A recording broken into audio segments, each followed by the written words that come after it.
Day 4, 11:47 a.m., July 13th, 1944. Lieutenant Klaus Müller sat motionless in the commander's cupola of his Panther Ausf G, staring through the periscope at the smoking hellscape before him. Hill 112, the bloodiest ridge in Normandy. 4 days, 96 hours. He and his crew had held this strategic position against 12 waves of British Sherman tanks, 12 desperate attempts to take the hill, 12 failed attacks. Müller counted the burning Sherman wrecks in front of his position. 1, 2, 3, 4, 5, 6, 7. He kept counting. 18, 19, 20, 21. He lost count. Too many. Black smoke rose into the grey Normandy sky. The stench of burning diesel and flesh was everywhere. Müller's Panther still stood, battered, dented, but combat-ready. The 75mm KWK-42 L-70 cannon pointed defiantly forward, 41 shells fired. 27 still in storage. His radio operator, Private First Class Hans Weber, whispered, "Sir, British radio chatter, they're planning a 13th wave. Within the hour." Müller briefly closed his eyes. 13, the unlucky number, maybe their last battle. He opened his eyes and looked at his crew. 4 exhausted men in a steel coffin, but Germans, professionals, determined. Müller nodded slowly. "Then we'll just have to hold off the 13th too." Before we continue, if you enjoy stories like this, be sure to subscribe now. It's free and helps a ton. Let's get back to it. July 10th, 1944. Operation Jupiter. The British 43rd Wessex Division launched their massive attack on Hill 112. The objective, to seize the strategic high ground southwest of Caen. From this 112-meter-high hill, they could overlook the entire Odon Valley. Whoever controlled Hill 112 controlled access to Caen. And whoever controlled Caen could push deeper into Normandy. The Germans knew this. The British knew it too. That's why Hill 112 had to be held. At any cost. Lieutenant Klaus Müller, 28 years old, from Munich, commanded Panther No. 231 of the 21st Panzer Division. His Panther Ausf G was one of the latest versions, 45.5 tons of steel, 80mm front armor, sloped for an effective 140mm. The 75mm KWK-42 L-70 cannon could penetrate a Sherman at 2,000 meters. The Sherman could only threaten a Panther at under 500 meters, and even then it had to hit the side or rear armor. Müller's crew was top-notch. Lance Corporal Fritz Bauer, the driver, 34 years old, had already fought in Poland, France in 1940 and Russia, knew every trick. Private First Class Hans Weber, the radio operator, 22 years old, could eavesdrop on and translate British radio transmissions, invaluable. Corporal Ernst Hoffmann, the gunner, 26 years old. Former hunter from Bavaria, could hit an apple at 1,500 meters, almost. And Lance Corporal Paul Schmidt, the loader, 24 years old, could load in 7 seconds, Olympic level. On the morning of July 10th, Müller's Panther received the order, take up a defensive position on Hill 112, northwest side. That's where the main British attack was expected. Müller drove his Panther into a prepared position, a natural depression on the hillside, partially reinforced with sandbags. Perfect view over the Odon Valley, all approach roads visible, but also exposed. British artillery would find them. It was only a matter of time. At 05 hours, the British barrage began. Hundreds of guns fired simultaneously. The earth shook. Shells exploded everywhere. Müller's Panther sat in its depression, hatch closed. Inside, it was like being in a drum. Every nearby explosion a hammer blow. Paul Schmidt, the loader, pressed his hands against his ears. Screamed, "When will they stop?" Ernst Hoffmann, the gunner, shouted back, "When the infantry comes." And they came. At 05:43 hours, British infantry of the 43rd Wessex Division, hundreds, maybe thousands, storming up the hill. Müller's Panther was a tank, not an infantry support vehicle, but it had a coaxial MG-42. Weber, the radio operator, manned it. Short, precise bursts of fire. The infantry went to ground, sought cover, but they kept coming. Closer and closer. Then Müller saw them. Through the smoke, from the trees at the foot of the hill. Sherman tanks. The first wave. He counted quickly. 12 Shermans. In line, slowly coming up the hill. Müller grabbed the throat microphone. Ernst, targets acquired. Ernst Hoffmann, eye glued to the telescopic sight. 12 enemy tanks. Range 1,400 meters. Ascending. Müller ordered, wait till 1,200 meters. Conserve ammunition. They waited. The Shermans drew closer, 1,300 meters, 1,250 meters, 1,200 meters. Fire! Ernst squeezed the trigger. The Panther shuddered. The 75mm cannon roared. Paul was already reloading. 7 seconds. Ernst adjusted. Fired again. Again. 4 shots. 4 burning Shermans. The British line broke. Confusion. A Sherman fired back. The shell landed 50 meters to the left. Too far. Ernst kept firing. 5, 6, 7 Shermans were now burning. The remaining 5 turned away. Smoke grenades, cover, retreat. The first wave was broken. 11 minutes. 7 dead Shermans. 0 own losses. Fritz Bauer, the driver, called from below, "Congratulations, guys." Ernst didn't smile. That was just wave 1. At 08:17 hours, the second wave came. This time, more cautious. 15 Shermans. With infantry support, they used the folds in the terrain. Came in rushes. Quick advance. Stop. Cover. Quick advance. Müller recognized the tactic. They were trying to get in close, under 500 meters, where their 75mm cannons became dangerous. Ernst fired at 1,000 meters. Hit. Loaded. Fired. Hit again. But the Shermans kept coming. One reached 700 meters. Fired. The shell struck the Panther, right side. Impact. A loud bang inside, but no penetration. The sloped armor had held. Müller felt his heart pounding. That was close. Too close. Ernst aimed at the Sherman at 700 meters. Fired. Direct hit. Turret blown off. Explosion. The second wave lasted 28 minutes. 9 Shermans destroyed. 6 fled. Müller's Panther. A dark crater in the right side armor. But combat ready. At 11:34 hours, the third wave came. This time different. Only 8 Shermans. But they came from 2 directions. 4 from the front, 4 from the left. Pincer movement. Müller had to decide. Which group first? He chose the left. They were closer. Ernst swung the turret 90 degrees, aimed, fired, hit, loaded, fired, hit. 2 Shermans on the left were burning, but the 4 from the front were now coming closer. 900 meters, 800 meters, 700 meters, too fast. Ernst swung back, aimed. A Sherman fired, hit, left track. The Panther shuddered. Fritz screamed, "Track damaged, can only turn limitedly." Müller cursed. They were now a stationary target. Ernst fired, hit, loaded, fired, hit. The 4 Shermans initially facing them were reduced to 3, but one kept coming. 600 meters, 500 meters, fired, hit the turret. It sounded like a clanging bell. The sound reverberated inside.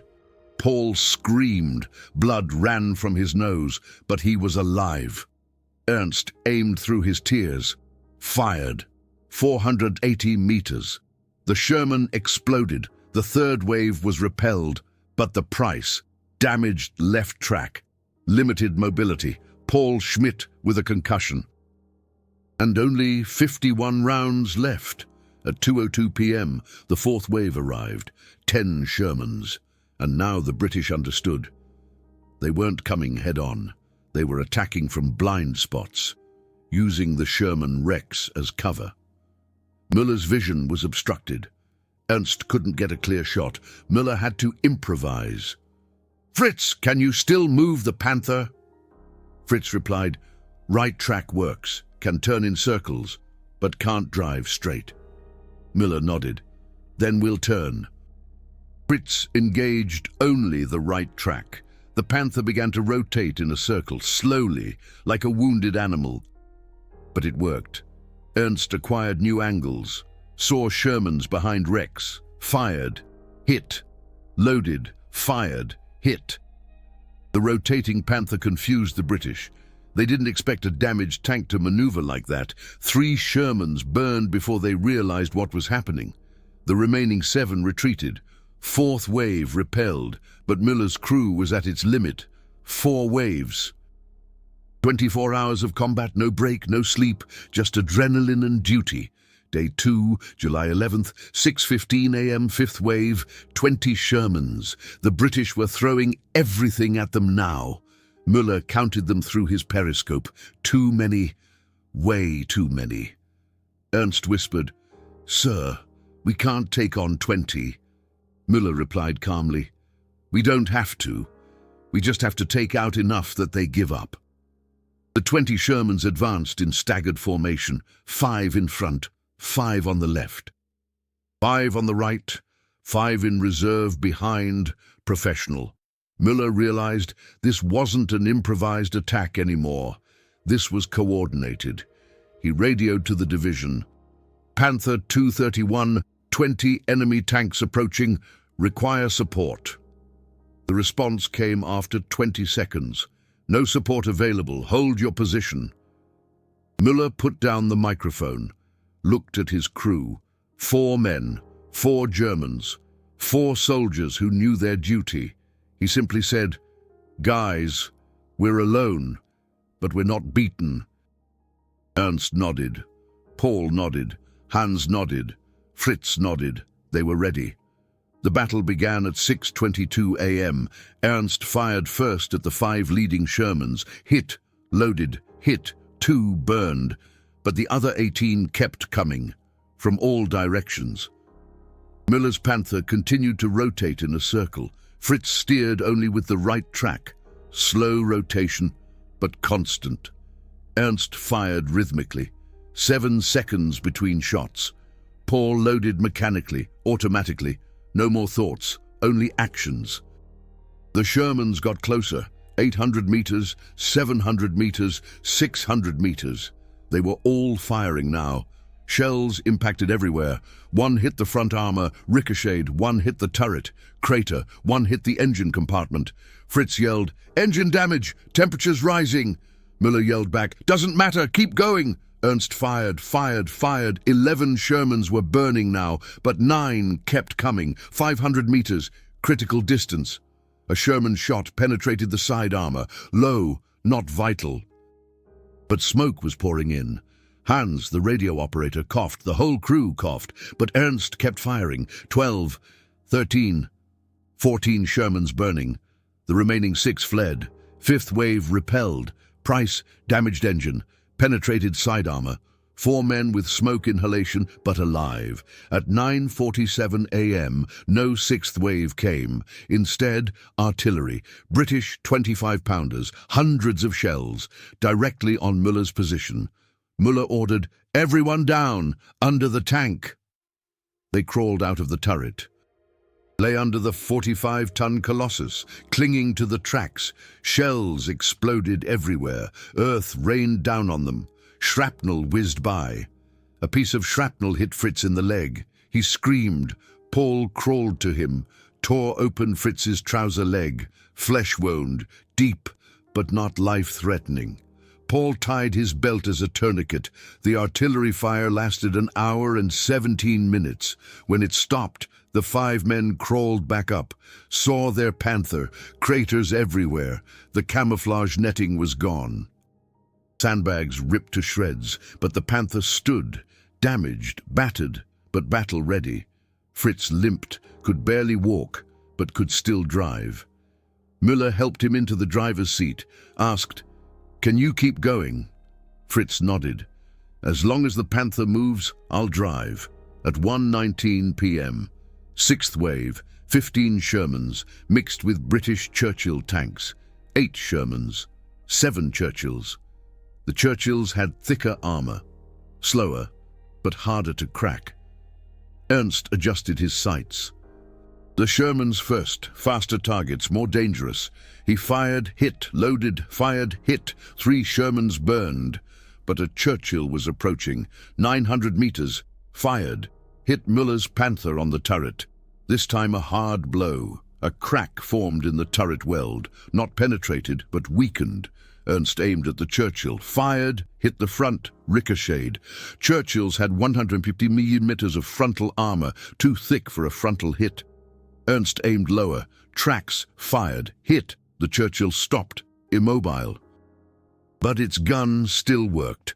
It fired back, hit the turret again. The crack widened. Müller saw it from inside. Daylight was shining through. They had become vulnerable. Paul loaded the next round. Ernst aimed at the motionless Churchill. Side armor, 800 meters. Fired. Penetration. The Churchill exploded. The 6th wave lasted 43 minutes. 10 enemy tanks destroyed. 5 fled. Müller's Panther. Turret cracked. Engine overheating. Ammunition. 24 rounds left. Day 3, July 12th. The night had been hell. Müller and his crew had tried to sleep in the tank. Impossible. Every sound sounded like an attack. Every gust of wind like an engine. At 3 a.m., Müller crawled out of the turret, looked over the battlefield. In the moonlight, he counted the Sherman wrecks, 40, maybe 50, all dead, all men like him, soldiers, who had done their duty and died. He wondered, when's my turn? Wave 7, 8, 9. He climbed back into the tank. At 6 a.m., the 7th wave came. 12 Shermans, but this time with smoke grenades, thick smoke screens. Müller's vision was zero. Ernst couldn't aim. The Shermans came through the smoke, closer, closer. Müller heard their engines. 400 meters, 300 meters, he didn't know. Then the smoke suddenly cleared, wind, and there they were, 6 Shermans, 350 meters away, too close. Ernst fired in panic, hit, loaded, fired, hit. 2 Shermans burned, but we kept going, 250 meters, fired all at the same time. 4 grenades. One missed, one hit the front, a ricocheted, one hit the already damaged side. Penetration, smoke, fire inside. Wyatt screamed. His arm was on fire. Jake ripped off his field jacket, suffocated the flames. Wyatt sobbed, but lived. Ethan kept firing. 200 meters, direct hit. The Sherman exploded. Only 3 left. Müller grabbed his MP40, opened the hatch, yelled, "If they get close, hand-to-hand combat." Fritz laughed hysterically. "Hand-to-hand combat against tanks? Have we gone crazy?" But he grabbed his pistol too. Ethan fired the last grenade at the 3 Shermans, hit 1, 2 left. But then, something unexpected happened. The 2 Shermans stopped, turned, fled. Müller stared through his periscope. Why? Why did they flee? Then he saw them. From the east, German reinforcements, 2 Tiger tanks, too late for the battle, but just in time for the rescue. The 7th wave was broken. The 2 Tigers positioned themselves to the left and right of Müller's Panther. A Tiger commander radioed, "Panther 231, you've held for 3 days. Order is to continue defending the position. We will support." Müller replied, "Understood, and thank you." But inwardly he thought, 3 days, and how many more? Day 3 afternoon. The 8th wave came at 2:33 p.m. 18 Shermans. But now there were 3 German tanks, 2 Tigers and Müller's Panther. The math had changed. The Tigers fired their mighty 88mm cannons. Sherman after Sherman exploded. Ethan fired too, but now with support, more relaxed, more precise. The 8th wave only lasted 19 minutes. 15 Shermans destroyed. 3 fled. Müller felt for the first time in 3 days, maybe we'll survive this. At 5:48 p.m., the 9th wave came. 20 Shermans. With artillery preparation, the Tigers were hit. One lost a track, the other had engine trouble. But both could still fire. The 20 Shermans came in 2 groups, 10 from the front, 10 from the right.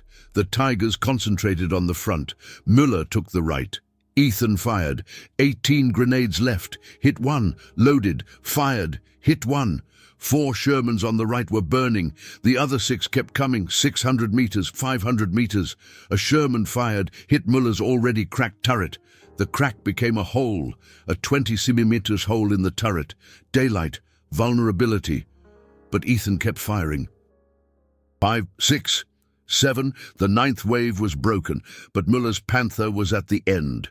Turret riddled, engine dying. Ammunition, 11 grenades left. Day 4, July 13th.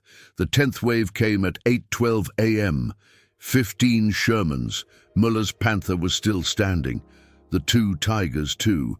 3 damaged but defiant German tanks against 15 fresh Shermans. Ethan fired. 10 grenades left. Hit 1. Loaded. Fired.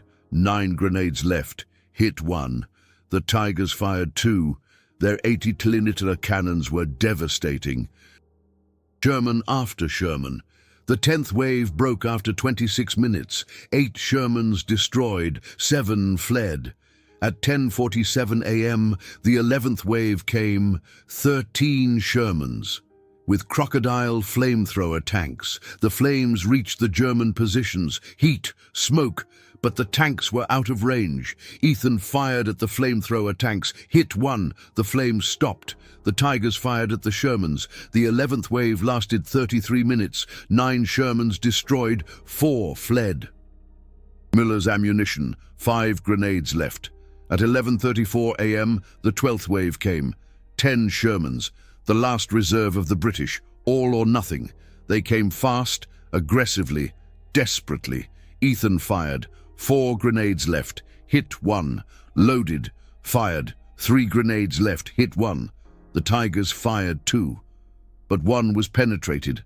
Fire. Crew jumped out. Only 2 German tanks left. Müller's Panther and 1 Tiger against 6 Shermans. Ethan fired. 2 grenades left. Hit 1. Loaded. Fired. Last grenade. Hit 1. 2 Shermans on the left were burning, 4 left. They came at Müller's Panther, 400 meters, 300 meters. Ethan yelled, "No more ammunition!" Müller grabbed his MP40, opened the hatch, ready for the last fight. But then the Tiger fired. Once, twice. The 2 remaining Shermans exploded. Silence. Dead silence on Hill 112. Müller sat in his turret, stared at the battlefield. Smoke everywhere. Wrecks everywhere. Death everywhere. His Panther had nothing left. No ammunition, no engine, no intact turret. But it stood. 4 days, 12 waves. Müller never counted the exact number of Shermans destroyed. Too many, too traumatic. But British post-war reports estimated over 60 Sherman tanks were destroyed in this sector of Hill 112 between July 10th to 13th, 1944. Müller's Panther alone, at least 34 confirmed kills. 34 tanks, 4 days, 5 men. At 11:47 a.m., Division Headquarters radioed, Panther 231, new orders. Retreat to repair unit. You've done enough. Müller didn't answer immediately. Looked at his crew. Fritz with an injured leg, Hans with smoke poisoning, Ethan with a concussion, Wyatt with a burned arm, and himself, 4 days without sleep, deaf in one ear, shaking, but alive. They were all alive. Müller pressed the radio microphone. Understood. Panther 231 is retreating. End. Fritz tried to start the Panther. The engine coughed. died, coughed again, started, slowly, painfully slowly. The Panther moved backward, away from Hill 112, away from hell. The drive back took 2 hours. Every meter was torture. The damaged engine threatened to give out any moment. The left track slipped constantly. Fritz steered with last concentration. At 1:52 p.m., they reached the repair unit, 10 kilometers behind the front. Müller and his crew crawled out of the Panther, stood on solid ground for the first time in 4 days. Their legs trembled. Fritz collapsed. His injured leg could no longer support him. Medics came running, carried him away. Wyatt followed. His burned arm needed treatment. Hans coughed blood. He was taken away too. Only Müller and Ethan remained, staring at their Panther. Number 231. An engineer came, walked around the Panther, inspected it, shook his head, said to Müller, "Sir, this Panther is—" He searched for words. "A miracle. It's still running." Müller nodded wearily. "We are all miracles." And current status, 500 subscribers, 16,000 hours of watch time. If you'd like to watch regularly, subscribe now. Every subscription counts. Back to the story. The engineer counted the damages. Turret riddled, left track severely damaged. Engine overheated, pistons deformed, side armor penetrated, front armor with 4 craters, welds cracked, radio partially destroyed, periscopes shattered. The engineer did the math in his head. At least 30 direct hits, maybe more. He looked at Müller. "How many attacks did you repel?" Müller answered quietly. 12 waves, 4 days. The engineer whistled softly. Then he said something that Müller would never forget. "Sir, this Panther should be a wreck, just like you and your men. But you're standing here, that's not technology, that's willpower." Müller didn't answer. What was there to say? Willpower alone wouldn't have saved them. It was a combination. Technology, training, luck, and yes, willpower. But above all, the 80-minute sloped frontal armor of the Panther Ausf. That had saved them. Sherman shells were powerless against it. At over 800 meters, they simply bounced off. The engineer gave his assessment. Repair time, at least 3 weeks, maybe 4. Müller nodded. 3 weeks without combat. That sounded like forever, like a vacation. He went to the medical station, found his crew. Frankie was lying on a cot. His leg was cleanly bandaged. The doctor said, "Flesh wound, will heal in 2 weeks." Pete was sitting on a chair. His arm was wrapped in burn dressings. The doctor said, "Second-degree burn. Painful, but not dangerous." Hank was lying down, coughing. The doctor said, "Smoke inhalation, lungs irritated, needs rest." They would all survive. They would all be able to fight again. Müller felt a strange mixture of relief and guilt. Relief that they were alive. Guilt because so many others were not. The Sherman crews, the British infantry, the German comrades in the other tanks. Too many dead. For Hill 112. Müller left the medical station, went to a field telephone, called division headquarters, reported Panther 231 out of commission, crew injured but alive. The voice on the other end said, "Well done, Lieutenant. Your performance will be noted. Expect commendation." Müller hung up. Commendation. For what? For killing? For surviving? He didn't understand it. On the evening of July 13th, Müller sat alone, eating cold rations, drinking lukewarm coffee, thinking about the 4 days, about the 12 waves, about the burning Shermans, about the faces of his crew, about the moment when he thought they were going to die, about the moment when the last Sherman exploded, about the silence afterward. He slept 13 hours, dreamlessly, exhausted, empty. The next morning, July 14th, a messenger arrived bringing a message. Lieutenant Klaus Müller and crew of Panther 231 are recommended for the Iron Cross First Class. Müller read the message, folded it up, put it in his pocket, said nothing. 3 days later, on July 17th, Müller was interviewed by a major for the official report. The major asked, "How many enemy tanks did you destroy?" Müller answered, "I didn't count exactly, and she will maybe 30, maybe 40.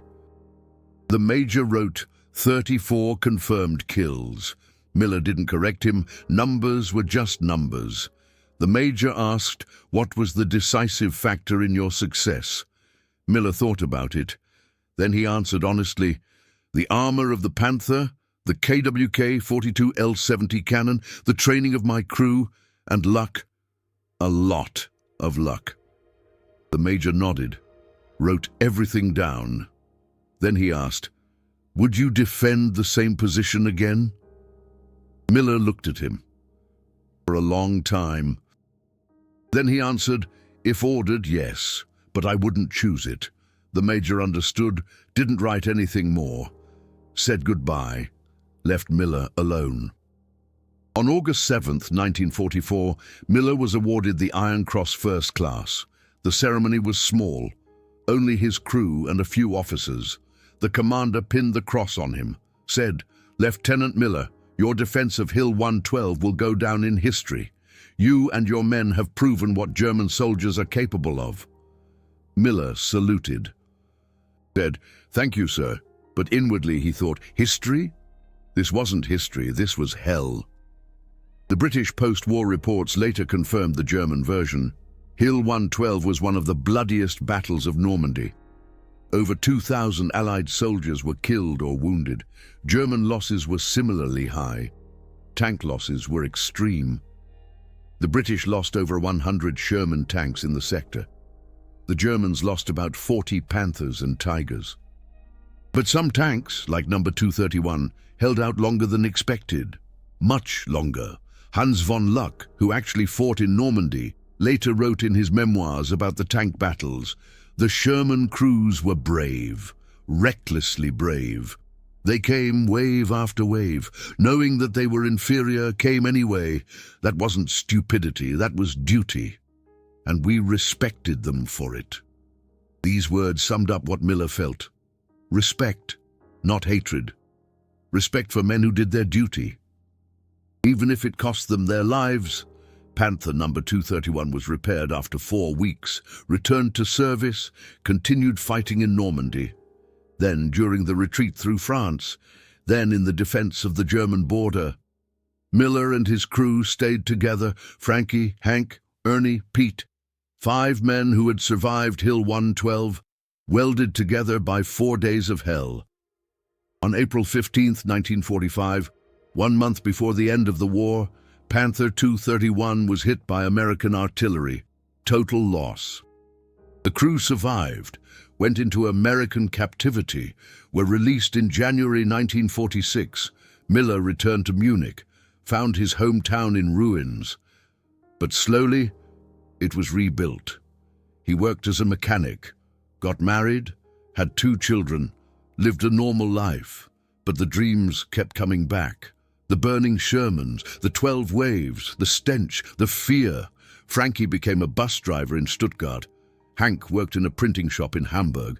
Ernie became a forester in Bavaria. Like before the war, Pete opened a bakery in Cologne.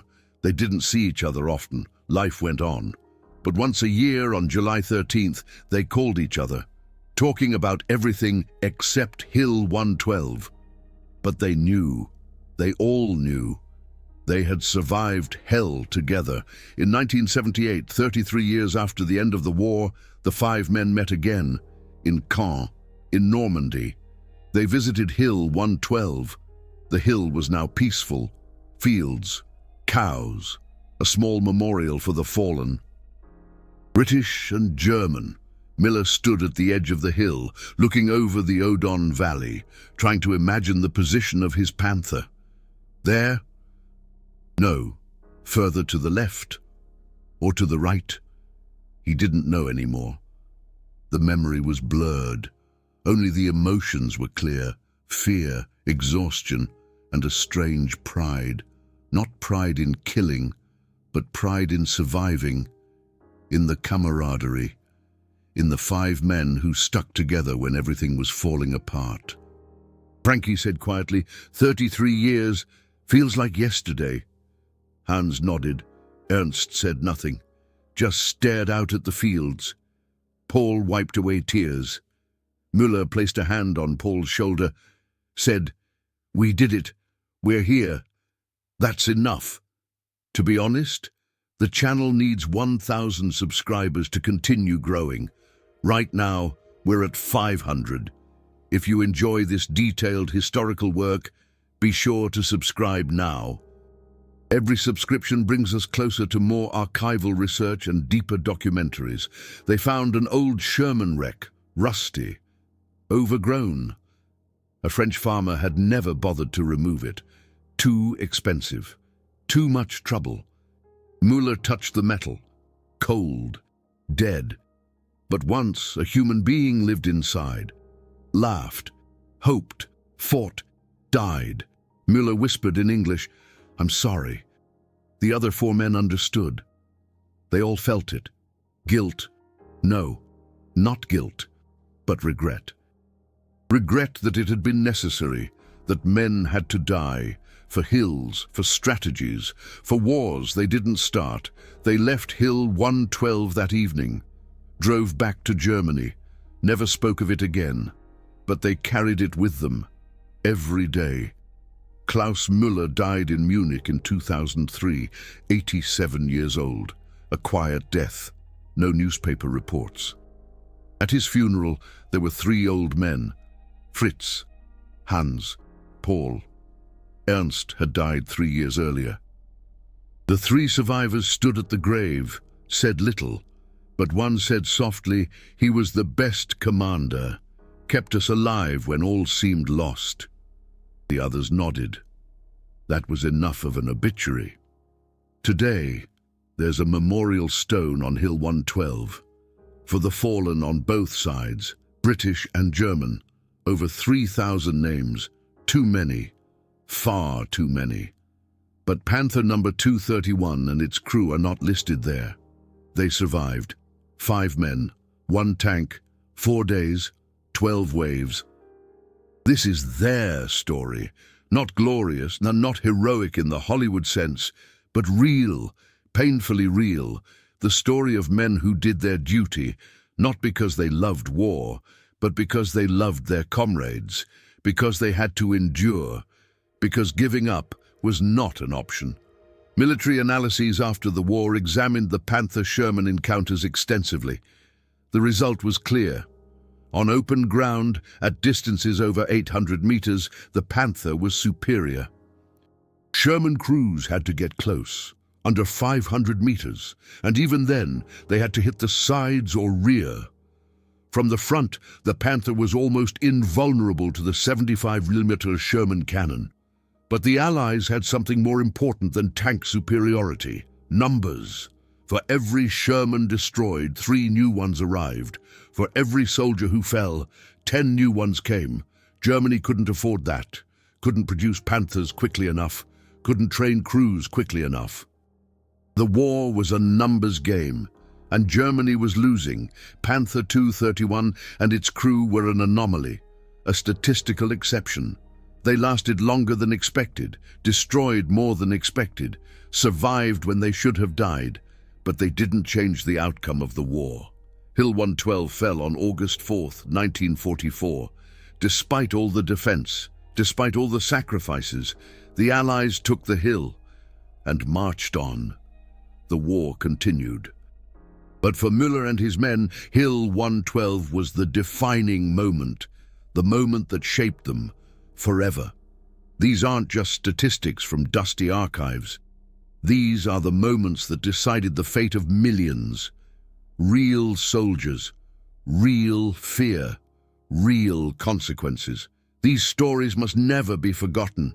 If these historical truths are important to you, then support with YouTube super thanks. The Golden Heart below. Every super thanks allows me to spend weeks in archives, digitize rare documents, interview surviving witnesses. The story of Panther 231 teaches us several lessons. First, technical superiority alone doesn't win wars. The Panther was superior to the Sherman, but Germany still lost. Second, human bravery is found on both sides. The Sherman crews, who charged wave after wave, knew they were outmatched. Came anyway. That required enormous courage.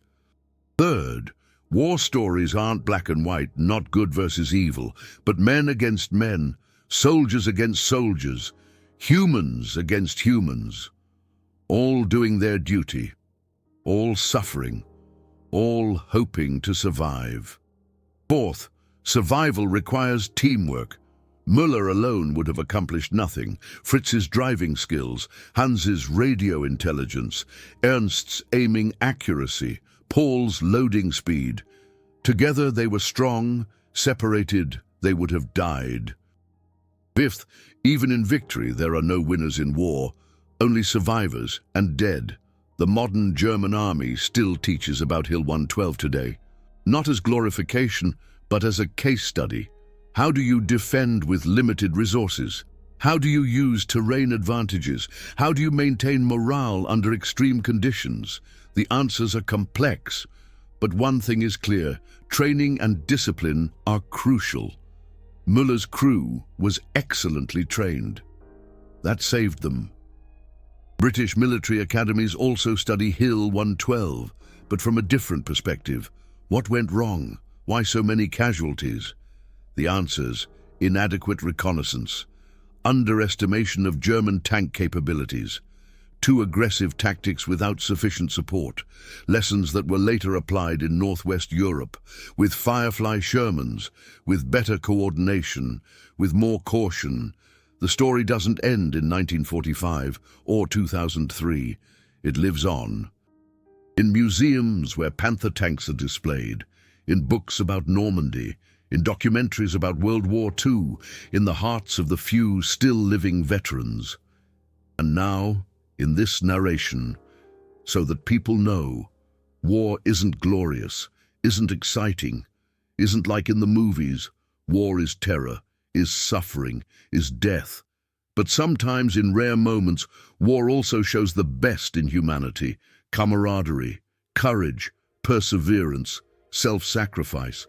That's what we should remember. Not the numbers, not the statistics, but the people. Klaus Müller, Fritz Bauer, Hans Weber, Ernst Hoffmann, Paul Schmidt. 5 ordinary men who did extraordinary things, not because they wanted to be heroes, but because they had no other choice.